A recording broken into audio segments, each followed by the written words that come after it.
Bren, drop everything. We're going to the one place that hasn't been corrupted by capitalism. Space. It's time, oh Randy Random, it's time. Time to go to space. That's right, the DLC we all wanted, Odyssey, the 5th DLC, and possibly the greatest in terms of scope. Today we will be going over the ins and outs of the DLC and how to best shift your playstyle to a whole new type of adventure. So sit back, relax. Maybe afterwards, if you aren't playing Rimworld, go play FTL. Faster Than Light, or see the Kestrel Adventure, while I tell you all about Rimworld Odyssey. So first things first, Grav Ships, the main selling point of this DLC. We now can go to space, sorta. In the lore, we don't have proper spaceships, it's more like long-distance rockets with people in crypto-sleep since we don't have faster-than-light travel. Here, Grav ships are more for go around the world and in the outer areas of the planet to investigate satellites. But how do you make it? Grav engine and panels, that's how. Sometime after the game starts, you might get an event where a grav engine and panels fall from the sky, and it's up to you to utilize them. The engine being your core of the ship, the panels used to make proper spacefaring rooms. You will need chem fuel tanks for your power source, thrusters to move around the actual console to even control the ship, and of course, you know, actual living space. Once all this is done, and I assume holding off annoying neighbors who want to join you on your space trip, you can finally leave and go exploring. Just for the love of Randy's lovely hair, you make sure there are no empty spots in the floor.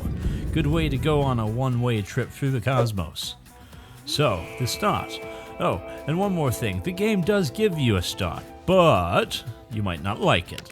You do start with a basic grav ship, could be good, except here your colonists made the bonehead move to land on a mechanoid orbital relay. So grab the grav plating, head back down to Earth, and pray they don't take notice of you. Except they will. Don't let the fact that you made it back to the Earth's surface calm you down, because, you know, they didn't forget you, and they didn't forget you were hiding from them. And they're not done looking. They're never going to be done looking. You're going to be on the move forever and ever. It seems as soon as you build a grav ship, possibly even just going to space, they don't like that, threatens them, and they start hunting you. I suppose there might be a way to stop them, but I wouldn't count on it. Instead, I'd focus on resource gathering and building your ship and making it stronger so you know you're not going to die. You know what? This is nice. 0G for the win. Okay, so what do you do with space? Well, you don't go up to space just yet, unless you are close to some orbiting rocks or stations with enough fuel to actually get there. You aren't doing much. However, throughout the playthrough, you will get alerts about new places to explore, or you can research orbital tech to make the new orbital scanner, acting like a variant of the long-range mineral scanner, though in this case, very long range. Just build it outside and wait. It will automatically scan and alert you to anything you can find. For actually moving around, you have the aforementioned grav ship, but let's just say you start a new colony but don't have the parts to actually have a full ship. Well, good news. You can make a shuttle, though with this you need to find a shuttle engine, either through quests or salvaging broken shuttles. But trust me, it's worth it. Think of it like a reusable transport pod, plus it does actually can go into orbit. Also great for day-to-day travel. For food, try fishing every time you land in new areas. Fishing has now been included into the base game, and your pawns can enjoy some good fish so long as you complete the research for it first. Yeah, you gotta research it. And of course, after you're done researching fishing, you can set up fishing zones in any area with water, providing you with fish. However, a few notes. Number 1, unlike the vanilla fishing expanded mod, this takes the hunting skill to do. Number 2, you can overfish areas, but you can select the zone and tweak parameters like leaving enough fish for them to repopulate. You can actually see the fish swimming around in the water. You click on them too, like little bass populations and stuff. It's pretty cool. Or go wild and take them all. I'm not your dad. If you want to eat all the fish and have the pond be empty, that's up to you. Maybe you don't want the swimmers to touch you when you go swimming in the pond. You know, I know some people that don't want swimmy fishies touching them when they swim. Oh, and watch out for a gill rot. It's not deadly to humans, but to fish it will will slowly depopulate them from your water sources. Not very good at all. And also, when you have big old floods and stuff, the fish can move between their ponds to other ponds, spreading them slowly across your map if you got a wetlands area, which is kind of cool. Keep fishing as a sort of side hustle, or like I said, if you plan on jumping around, a way to keep food sources going on the move. Incidentally, some animals like bears, otters, and penguins do fish on their own, just like in nature. Just be careful not to be fished up yourself. Not everything in the water is friendly, especially not the hippo.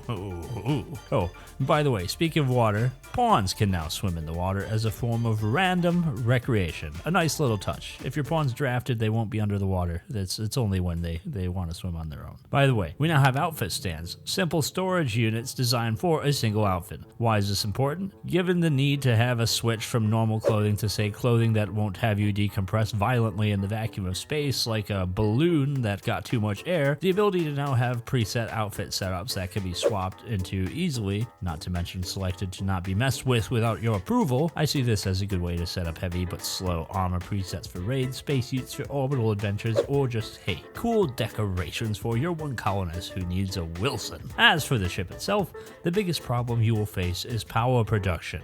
Given limited space, you need two good sources of power. I recommend hydroponics with rice to create chem fuel for generators, as you're going to need the chem fuel anyways for your ship. Maybe butchering a lot of raider corpses for their meat to convert to fuel, but if you are on a stockpile of advanced components and spare grav cores, you can make grav core power cells, giving an unlimited power source of 1200 to compare to vanometric power cells give 1000, plus they only fit to one tile. So getting plenty of those is a way to keep some power in a small space. I do feel modders are going to find a way to include plenty of good alternative power sources for ships, so stay tuned for that in the coming weeks and months. So to actually live in space without a spacesuit, you're going to need a few things. Make airlocks to go in and out, be it 2 doors into a room, or if you research the advanced grav tech, the vac barrier. It won't keep people out, but it will prevent decompression while powered. Also, oxygen pumps. I don't think I need to tell you people need air to breathe.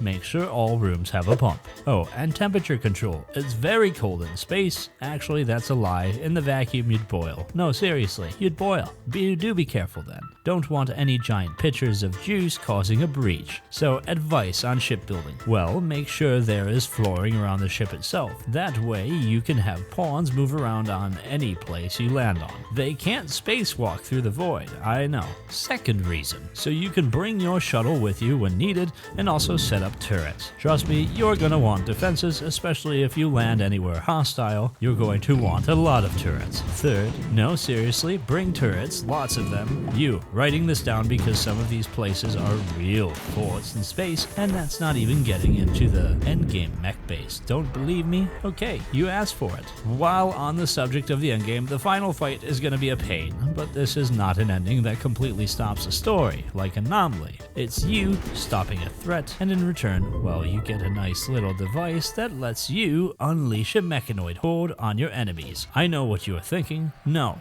they aren't your friends. Have fun. Oh, and make a signal jammer for your ship. Yeah, might need it for more heavily guarded orbiting platforms. Otherwise, you can't show up. Given how armed it is, might be for the best. They don't let you F around and find out, so to speak. One more thing. We got a new type of weapon. The Beam Grazer and Repeater. Both utilizing gamma ray technology. It doesn't do as much damage as a charge rifle, but they boast good armor penetration. While it doesn't do much in direct damage, the fact it can set enemies alight, basically acting as a proper distraction, I'd consider it a good support weapon. However, we have a bit more. See, you might want to take notice of weapons being gifted now in quests or loot. See, now we have randomly unique weaponry. And what do I mean by this? Simple. Now you can obtain guns with attachments, stuff that can turn a good weapon into a god tier weapon, or one that is just cool to look at. Mags, scopes, internal enhancements, or even changes in grips can now alter how a weapon acts. This is brilliant. I love this. Makes treasure hunting even more valuable, because without a mod, and I know modders will add this in, you can't for the most part make these enhancements. So questing and traveling now has even more value. Oh, and hunter traps. These are fun. When it detects a threat, it unleashes a little hunter drone. The drone explodes when it finds an enemy, and word of the wise, don't put too many next to each other. It might waste too many resources for the equivalent of a fireworks show. So what about on the overworld?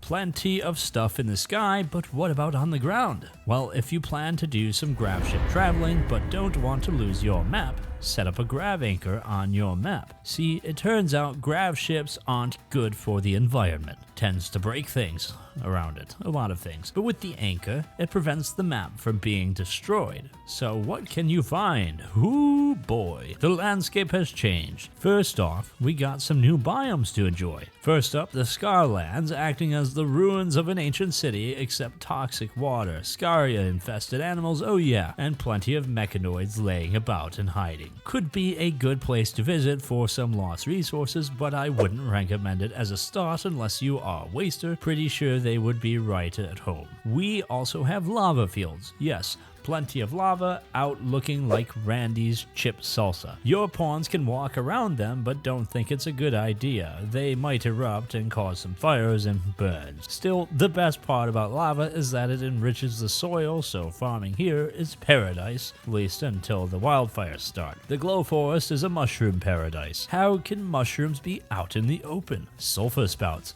enough to blot out the sun, allowing for the land of mushrooms. The good news, actually not a bad place to live if you want to be in darkness. The mushrooms provide plenty of wood and fungi, but even chem fuel with the new boom shrooms. Or it could be a fire hazard as well. Beginning to think the desire to make things explode is inherent in this universe's scientific community. Grasslands are vast fields of meadow perfect for ranching and farming. Plus, since it's mostly windy, the wind turbines will be perfect power sources. Only a couple of issues. Not a lot of trees. Oh yeah. Doesn't rain a lot either. Needless to say, prepare for wildfires, trust me on this. Finally, the glacial plains. It's cold, it's harsh, and it's full of prehistoric animals. I liken it to a weaker ice sheet experience. Easier to survive, but having its own challenges. But what makes it more fun? The hidden treasures in the ice in the form of ancient loot caches and bases lost to time. Just be careful, never know what's still hiding within. Oh, and one other thing. When it comes to traveling, you might notice when you select a map tile. Now, there might be some new features, sometimes you might even see on the map.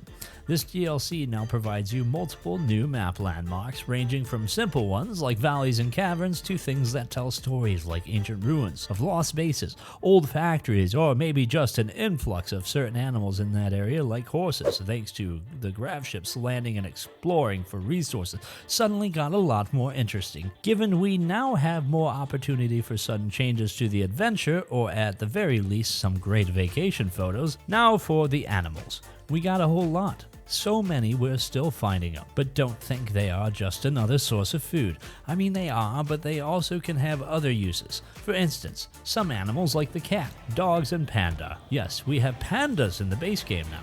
Can be trained to comfort colonists, nuzzling far more often and giving a bigger mood boost. As someone with a canine myself, yeah, I can confirm this works. The nuzzling does lift the mood. Animals know to scavenge and rustle up some food, like pigs and raccoons can be taught foraging, grabbing berries for you. Bigger animals with claws like the megasloth can be taught to dig, helping out with mining jobs with occasional help digging. Predator animals like the big cats, wolves, and the like can be taught to attack specific targets, allowing you to go full general and have them pick off important targets while you focus on the grunts. Very useful for when enemies are spit off from each other. Finally, the war trumpet or mastodons. And elephants have this ability to let out their legendary trunk call and disorients opponents, causing them to move slower and be clumsy. Extremely good in the pinch against larger forces. Of course, some animals have specific abilities only they have. If you follow some quests, you might discover the hunt for the legendary Alpha Thumbbo, a beautiful creature whose horn is worth a fortune. But if you decide not to murder a beautiful creature and instead tame it, you got access to the Terror Roar, a mighty, intimidating shout that will scatter enemies, and boy, I bet Leroy's group could have used that. But that isn't the only unique beast. Sometimes you might notice a grav core signal, but it might lead underground. Beware, because in nature, when hives fuse as one, they become a Hive Queen, a powerful insect that can ruin a pawn's day with a sludge spa and the spawning of lava. However, if you are brave enough to tame one, well, that power can be more. As for this colony, I say kill them all. Of course, that's not the only animal throughout the video. You might have seen or heard of plenty of new ones, too many to bring up in one video, but the fun thing about them, you can now train any animal to be your attack animal. That's right, if you find in looter quests, and once again, pretty sure modders will let you craft these, a sentience catalyst. Suddenly you're dumb as a rock turtle, become smart enough to guard you. So you know what that means. Dun, dun, dun, dun, dun, dun, dun, dun, dun, dun, dun, dun, dun, dun. Yeah, chinchilla army time. Took a while, but now, oh yeah, best mod ever. DLC ever, my bad, yeah. Best DLC ever. So, though before we end this video, I should mention the environment. It feels a lot more alive. The water freezes when it's winter, sandstorms and blizzards blinding colonists and whipping around. High winds slow down movement but speed up turbines. Torrential storms causing floods that can be stopped by walls and sandbags. The weather system feels a bit more alive and dynamic out on the rim. Makes it feel like I said, alive. Yeah. Plenty of new animals and new ways to use the old one. Honestly, nice to see all the different species of animals just in my playthrough. Might have to do a Noah's Ark playthrough, make a Grav ship and try to collect 2 of every animal I can. Actually, that might not end well. The smell alone would kill my pawns. So finally, thoughts on this DLC. Yes, get it.